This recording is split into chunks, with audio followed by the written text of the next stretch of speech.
5 وقت کی نماز یہ میرے نبی کی آنکھوں کی ٹھنڈک ہے، 5 وقت کی نماز اس امت کی شان پہچان ہے۔ اور اللہ تعالیٰ نے پہلی امتوں پر اتنی بڑی مشقت ڈالی کہ ان کی نماز مسجد کے علاوہ کہیں نہیں ہوتی تھی، مسجد میں ہی ہوتی تھی۔ ہمارے لیے کتنی آسانی کر دی، جاب میں ہے مصلی بچھا نماز پڑھو، چلو مصلی بھی کوئی نہیں، زمین دیکھ اس پر کوئی گندگی تو کوئی نہیں ہے، بس زمین بھی تیرے لیے پاک ہے، چل نماز پڑھا۔ اور آسانی کر دی، پانی کوئی نہیں ہے، کوئی بات نہیں، مٹی میں ہاتھ مار، منہ پہ مل، پھر ایک ہاتھ مار، یوں کر، چل نماز پڑھ، میں تیری قبول کروں گا۔ یہ کسی امت کے ساتھ یہ نہیں ہوا، انہیں وضو ہی کرنا تھا چاہے پانی 50 میل پر موجود ہو۔ اور ہمارے لیے پانی کوئی نہیں ہے، چلو تیمم، مٹی میں ہاتھ ہمارا یوں کیا، پھر ہاتھ ہمارا ایک یوں کیا، ایک یوں کیا، چل بھائی اللہ اکبر قبول۔ عمار بن یاسر رضی اللہ تعالیٰ عنہ سفر میں تھے، ان کو نہانے کی ضرورت ہو گئی، نائٹ فال ہو گیا، تو انہوں نے سوچا کہ ویسے تو آدمی کو وضو کی ضرورت ہوتی ہے تو خالی منہ پہ ہاتھ مارا اور یوں کونیوں تک، لیکن مجھے تو غسل کی ضرورت ہے، تو خالی اس سے تو کافی نہیں ہوگا۔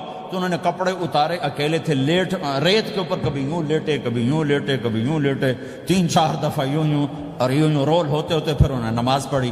آئے اللہ کے نبی کی بارگاہ میں، یا رسول اللہ مجھے رات کو نہانے کی ضرورت پڑ گئی، تو میں نے کہا وضو کے لیے تو خالی یہ 2 دفعہ کرنا کافی ہے، تو یہ تو نہانا تھا، تو میں تو ریت میں خوب رول ہوتا رہا۔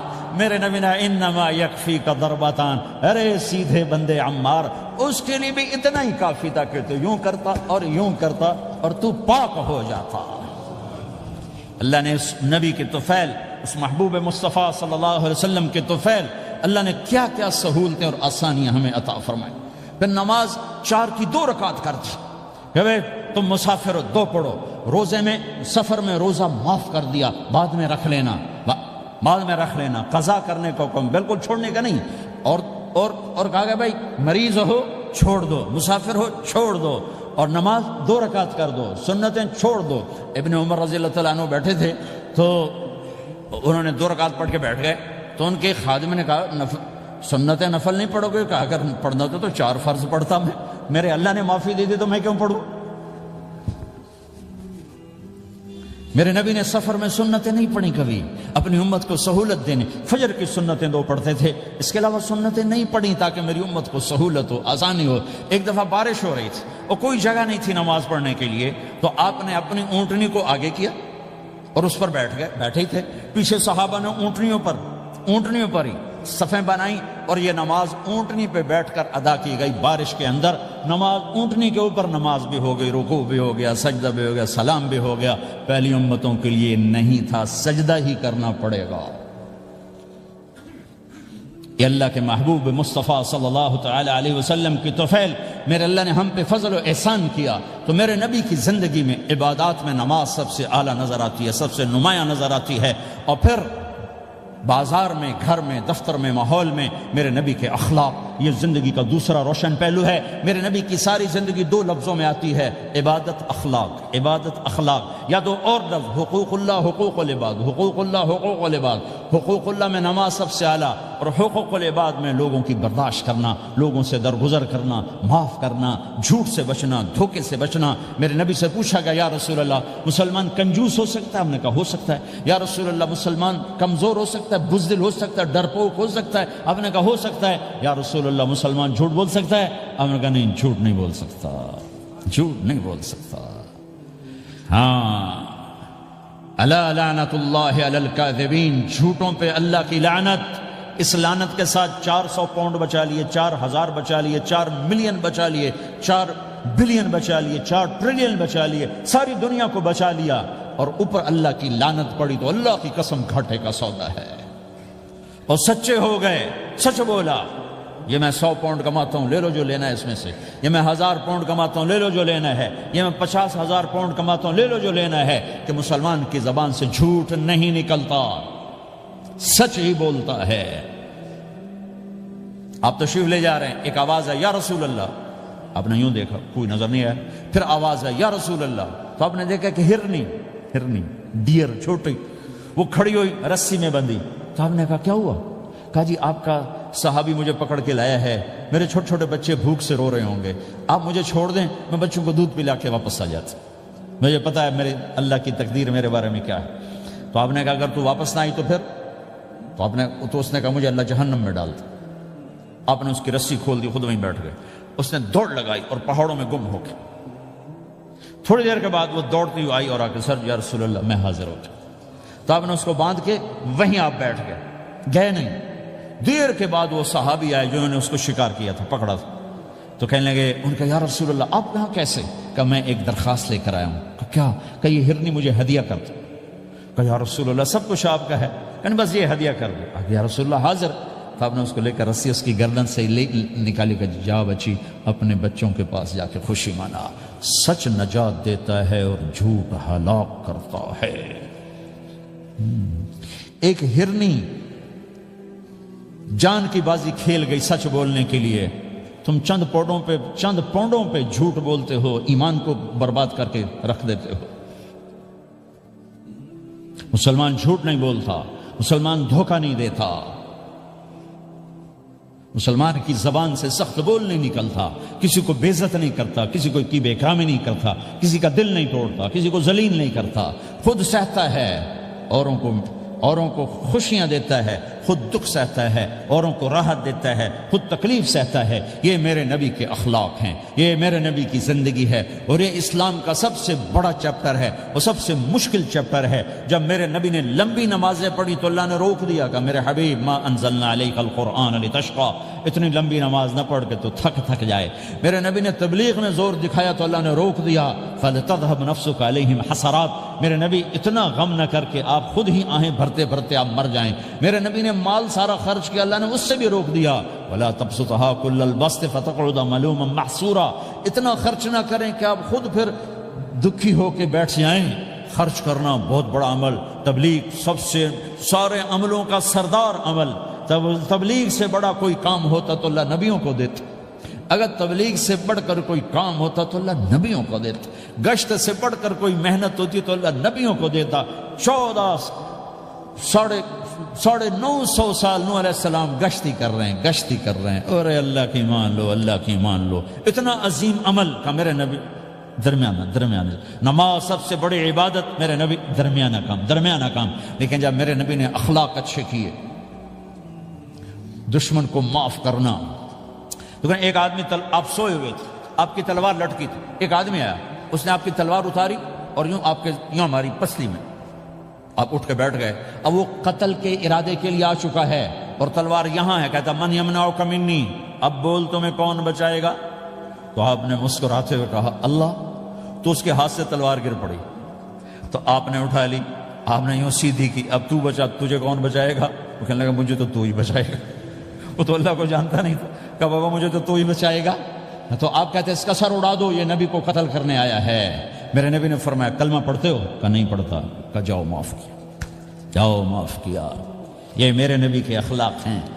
20 سال جنہوں نے قتل کے منصوبے بنائے، مکہ والے، جب آپ مکہ میں فاتحانہ داخل ہوئے، ابو سفیان سب سے زیادہ آپ کو دکھ پہنچانے والوں میں پیش تو آپ نے ابو سفیان کو عزت دی۔ جو ابو سفیان کے گھر میں داخل ہوگا اس کو کچھ نہیں کہا جائے گا۔ آپ تو ابو سفیان کو بلا کے سولی پہ لٹکاتے، اور آپ کہہ رہے ہیں جو ابو سفیان کے گھر میں جائے گا اسے کچھ نہیں کہا جائے گا، جو بیت اللہ میں ہوگا اسے کچھ نہیں کہا جائے گا۔ سارا مکہ سامنے، آپ یوں بیت اللہ کا دروازے پر یوں دونوں ہاتھ ایسے ٹکا کے کھڑے تھے۔ پھر آپ نے کہا میں کیا کروں گا اب تمہارے ساتھ؟ تو سہیل بن عمر نے کہا آپ کریم ہیں، کریم کے بیٹے ہیں۔ تو آپ نے کہا جاؤ میں نے معاف کیا۔ یہ اخلاق آج مٹ چکے ہیں، مردوں سے، عورتوں سے، علم والوں سے، خانقاہ والوں سے، تبلیغ والوں سے، سب زیرو ہوئے پڑے ہیں۔ جب تک یہ اخلاق زندہ نہیں ہوتے اسلامی زندگی قائم نہیں ہو سکتی، اسلامی معاشرت قائم نہیں ہو سکتی۔ اور دین دو چیزوں سے آگے پھیلتا ہے، ایک دعوت اور ایک اخلاق۔ دعوت اور اخلاق۔ دعوت نہیں ہوگی تو اخلاق وہیں پڑے رہ جائیں گے، اخلاق نہیں ہوں گے تو دعوت کوئی قبول نہیں کرے گا۔ میرے نبی نے کتنے معجزے دکھائے مکے میں، نہیں کلمہ پڑھا۔ بدر میں ان کے 70 مارے گئے، فرشتوں کو دیکھا، جبریل کے گھوڑے کی آواز سنی، کلمہ نہیں پڑھا۔ خندق میں شکست ہوئی، کلمہ نہیں پڑھا۔ پانی نکلتے دیکھا انگلیوں سے، کلمہ نہیں پڑھا۔ ایک بکرے کا ایک بازو پکایا، ایک بازو بکرے کا، ایک اگلا جو بازو ہوتا، اور 40 آدمیوں نے کھانا کھایا اور ایک بوٹی کم نہیں ہوئی، کلمہ نہیں پڑھا۔ لیکن جب میرے نبی نے کہا جاؤ معاف کیا تو سارے ہی کلمہ پڑ گئے کہ واقعہ یہ اخلاق نبی کے ہو سکتے۔ حنین کی جنگ میں جب بھاگے لوگ، شکست ہوئی، تو ایک صحابی کا بھاگتے ہوئے پاؤں ہمارے نبی کا پاؤں پر آیا، اور جوتا سخت تھا، تو آپ نے کہا اوجعتنی، اور آپ کے ہاتھ میں چھڑی تھی، آپ نے اس کو یوں ماری، اوجعتنی، ارے تو نے مجھے کتنا زیادہ درد پہنچایا، دکھ پہنچایا۔ وہ بیچارے پگھل کے رہ گئے اور پریشان ہو گئے، اور فرماتے ہیں سارا دن میں پریشان، ساری رات پریشان کہ اللہ کے نبی کو میں نے تکلیف پہنچائی، اب میرا کیا بنے گا۔ اگلا دن ہوا تو اعلان ہو رہا تھا بھائی جس کا پاؤں نبی کے پاؤں پہ آیا تھا اس کو اللہ کے نبی بلا رہے ہیں۔ تو صحابی کہنے لگے میں نے سمجھا بس اب میری تو دنیا بھی گئی اور آخرت بھی گئی، اب میرے اوپر کیس بنے گا اور مجھے ڈانٹ ڈپٹ بھی ہوگی، میرا کتنا بڑا گھاٹا نقصان ہوگا۔ یہ حاضر ہوئے ڈرتے ڈرتے، تو آپ نے فرمایا میرے بھائی کل میں نے تمہیں چھڑی ماری تھی، وہ مجھے معاف کر دینا، اور یہ 80 اونٹ تمہیں ہدیہ دیتا ہوں، 80 کیملز یعنی 80 پراڈو، 80 رینج روور کا یہ میری طرف سے تمہیں ہدیہ ہے۔ وہ حیران پریشان، یہ میرے نبی کے اخلاق ہیں، یہ میرے نبی کے اخلاق ہیں۔ کانٹے بچھانے والی نے 4 دن آنا چھوڑ دیا، بیمار ہو گئی تھی، تو ہم نے اب کیا بات ہے، وہ ہمارے راستے میں اب کانٹے کوئی نہیں ہیں، کہا جی وہ بیمار پڑی ہے جو کانٹے بچھاتے تھے، تو آپ اس کے گھر چلے گئے، ماں جی خیریت تو ہے، اب ٹھیک تو ہیں، کہا بیٹا مجھے کلمہ پڑھا دے، بس تیرے اخلاق نے مجھے فتح کر لیا ہے۔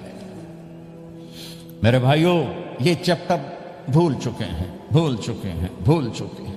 جب تک یہ چیپٹر زندہ نہیں ہوگا زندگی اسلامی نہیں بنے گی، معاشرہ اسلامی نہیں بنے گا، اور آگے قوموں کے لیے اسلام کا دروازہ نہیں کھلے گا۔ ہمیں معاف کرنا آتا ہو، ہمیں گالی دینے والے کو دعا دینا آتا ہو، غیبت کرنے والے کی تعریف آتی ہو، اور غیبت کرنے سے، غیبت سننے سے اپنے آپ کو ایسے بچاؤ جیسے زہر سے بچاتے ہو، جیسے آگ سے بچاتے ہو۔ ایک دوسرے کو نفرت کا بول نہ بولو ورنہ ساری زندگی تباہ و برباد ہو جائے گی۔ میرے رب کی قسم، میرے نبی نے کہا ایک زبان کا بول انسان بولتا ہے اور جہنم کی گہرائیوں میں گر جاتا ہے، اور ایک زبان کا بول انسان بولتا ہے اور جنت کے درجات پر چڑھ جاتا ہے۔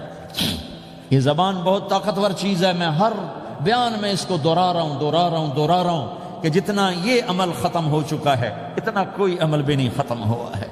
اور ایک صحابی ہیں ابو دجانہ۔ کون ابو دجانہ؟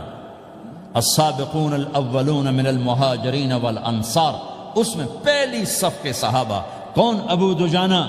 جب آپ حج پر گئے تو اپنی جگہ مدینے کا امیر ابو دجانہ کو بنایا۔ ابو دجانہ حج میں شریک نہیں ہوئے کہ آپ نے اپنی جگہ ان کو اپنا نائب بنا کے وہاں کھڑا فرمایا ابو دجانہ میری جگہ پر مدینے کا امیر ہے، یہ وہ ابو دجانہ ہیں۔ کون ابو دجانہ؟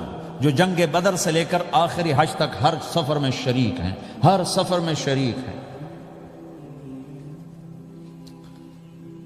ان کی ایک بات میں بتانا چاہتا ہوں، پہلے تھوڑی سی ان کی ہسٹری بتانا چاہتا ہوں۔ کون ابو دجانہ؟ احد کی جنگ میں آپ نے تلوار اٹھائی، کہا اس تلوار کو کون لے گا؟ کئی صحابہ کھڑے ہو گئے۔ آپ نے کہا اس تلوار کا حق کون ادا کرے گا؟ سارے بیٹھ گئے، 3 آدمی کھڑے رہے، ایک زبیر بن عوام، ایک عمر بن خطاب، ایک ابو دجانہ۔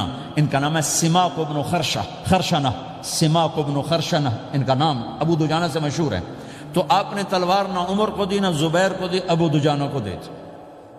تو عمر رضی اللہ عنہ نے تو محسوس نہیں کیا، حضرت زبیر نے محسوس کیا کہ اس کو کیوں دی، مجھے کیوں نہیں دی؟ میں مہاجرین میں سے ہوں، میں پھوپھی کا بیٹا ہوں، میں اس سے دلیری میں کم نہیں ہوں۔ بلکہ حضرت زبیر کی دلیری کی تو دھک تھی، جدھر سلوار چلتی تھی کاٹتی چلی جاتی تھی، کہنے لگا میں دیکھوں گا یہ کیا کرتا ہے۔ تو ابو دجانہ کے پیچھے پیچھے زبیر ہو لیے۔ تو ابو دجانہ نے جو حملہ کیا تو 3000 کا لشکر تھا، اس کو چیر کے پار نکل گیا، پورے لشکر کو کاٹ کے پار نکل گیا۔ اور آگے عورتیں کھڑی تھیں جو مکے کے لشکر کو تیار کر رہی تھیں، نحن بنات طارقی نمشی علی النمارقی مشی القتل بوارقی المسک فی المخالقی المسک فی المفارقی والدر فی المخالقی ان تقبلوا نعانقی وتدبروا نفارقی فراق غیر وامقی۔ یہ گانا گا رہی تھیں اور ان کو تیار کر رہی تھیں۔ تو جب ابو دجانہ کی تلوار نظر آئی تو سب بھاگی، ہندا پکڑی گئی، تو آپ نے یوں اپنی تلوار ہندا کے سر پر رکھی، انہوں نے چیخ ماری، تلوار ہٹا لی۔ تو زبیر پیچھے پیچھے کہ کیا کیا ہے؟ جنگ میں اگر کوئی عورت حصہ لے اسے مارنا جائز ہے، ویسے جائز نہیں ہے، عورت کو، بچے کو، بوڑھے کو ہاتھ لگانا جائز نہیں ہے۔ تو انہوں نے کہا تلوار کیوں نہیں چلائی؟ کہا میرے محبوب کی تلوار ہے، عورت کے خون سے رنگین کر کے اس کی شان نہیں گھٹانا چاہتا، یہ میرے نبی کی تلوار۔ پھر واپس ہوئے، پھر اٹیک کیا اور پھر مجمع کو چیر دیا۔ سامنے ایک آدمی آ رہا تھا ہاتھی کی طرح، اتنا لمبا موٹا تازہ، تو زبیر کہنے لگے میرے جی میں آیا کبھی اس کی ٹکر ہونا پھر میں دیکھوں ابو دجانہ کیا چیز ہے۔ تو اللہ کا کرنا ایسا ہوا ابو دجانہ دونوں آمنے سامنے ہو گئے، تو وہ ایسے شاہ سوار تھے کہ دونوں طرف کے لشکر ذرا تھم گئے اور وہ دونوں بھڑ گئے۔ ابو دجانہ کے اپنے جوہر، اس پہلوان کے اپنے جوہر، غبار اٹھا، مٹی اٹھی، اور اس کی اپنی طاقت، ان کی اپنی طاقت، انہوں نے ابو دجانہ کو اس نے زخمی کر دیا۔ ابو دجانہ نے جو جوش میں آ کے ماری تلوار، اس کو لگی یہاں، تو اتنی طاقت سے لگی کہ اس کے نیچے اتر کر 2 ٹکڑوں میں تقسیم کر دی۔ یوں ماری تو ایک حصہ ادھر ایک حصہ، پھر یوں دیکھا اور اپنے چہرے سے لوہے کی ٹوپی اتاری، وما ترى انا ابو دجانہ، کیا دیکھ رہے ہو؟ میں ہوں ابو دجانہ، تلوار صحیح لی ہے میں نے، غلط نہیں لی۔ یہ ابو دجانہ ہیں۔ اور جب شکست ہو گئی احد کی جنگ میں، اور پھر 10-12 آدمیوں نے آپ کو گھیرے میں لیا ہوا تھا، ان میں ایک ابو بکر تھے، عمر تھے، علی تھے، طلحہ تھے، زبیر تھے، سعد بن ابی وقاص تھے، اور سہل بن حنیف تھے، عبادہ قتادہ بن نعمان تھے، اور ابو دجانہ تھے رضی اللہ تعالی عنہم۔ ان میں سے ایک ابو دجانہ بھی تھے، اور یمامہ کی جنگ میں ابو دجانہ شہید ہوئے، یمامہ کی جنگ میں شہید ہوئے۔ یہ ابو دجانہ کی تھوڑی سی سیرت آپ کے سامنے آئی ہے۔ اس کے بعد اب آپ ان کے قول کو سنو تاکہ اس کا وزن آپ کے سامنے آئے۔ یہ بدر کے شریک ہیں، اللہ کے نبی نے کہا بدر کا صحابی جو مرضی کرے بخشا گیا۔ یہ صلح حدیبیہ کے شریک ہیں، اللہ نے قرآن میں کہا لقد رضی اللہ، میں ان سے راضی ہو گیا۔ یہ صحابی ہیں، اللہ نے کہا کلا وعد اللہ الحسنی، اے میرا نبی تیرے ہر صحابی کے لیے جنت کا وعدہ ہے۔ اور اب یہ کیا کہتے ہیں؟ یہ کیا کہتے ہیں لوگو؟ ان ارجع عملی عند، لوگو میرے پاس، ابو دجانہ میرے پاس بخشش کا سب سے بڑا عمل جانتے ہو کیا ہے؟ بدر نہیں، احد نہیں، حدیبیہ نہیں، خندق نہیں، خیبر نہیں، فتح مکہ نہیں، آخری حج نہیں۔ کیا ہے؟ کیا ہے لوگو؟ ان ارجع عملی عندی، میرے پاس آخرت میں بخشش کا سب سے بڑا عمل بس ایک ہے کہ ما آذیت احدا بلسانی، میں نے اپنی زبان سے کبھی کسی کو دکھ نہیں پہنچایا۔ ولا اجد فی قلبی غلا لاحد، اور میرے دل میں کسی کے لیے بغض کوئی نہیں ہے، بس یہ میری بخشش کا عمل ہے۔ تو بھائیو، نبی کے اخلاق میں 2 چیزیں لے لو، ایک زبان سے کسی کو دکھ نہ دو، ایک دل میں کسی کا بغض نہ رکھو۔ اللہ کی قسم بغیر حساب کتاب کے جنت میں جاؤ گے۔ بڑے بڑے جنید بغدادی اور بڑے بڑے معرفت والے تمہیں دیکھتے رہ جائیں گے، تمہاری رفتار اتنی تیز ہوگی کہ تمہیں وہی پکڑ سکے گا جس کا یہ 2 عمل تم سے زیادہ اچھا ہوگا۔ جس روڈ پہ رش ہوتا آپ وہاں سے گاڑی ہٹا لیتے ہو، ادھر نہیں جانا، ادھر رش ہے، وہ سائن وغیرہ آپ کو آ جاتے ہیں کہ ادھر بلاک ہے، ادھر نہیں جانا، ادھر جانا ہے۔ تو جہاں روڈ پہ رش ہوتا ہے تو قیمتی سے قیمتی گاڑی کی رفتار بھی آہستہ ہو جاتی ہے، اور جہاں روڈ خالی ہوتا ہے تو پرانی گاڑی بھی بھاگے جا رہی ہوتی ہے۔ ہمارے یہاں پرانی گاڑی ہوتی ہے نا، پرانی بسوں کے پیچھے لکھا ہوتا ہے نہ انجن کی خوبی نہ ڈرائیور کا کمال، خدا کے سہارے چلی جا رہی ہے۔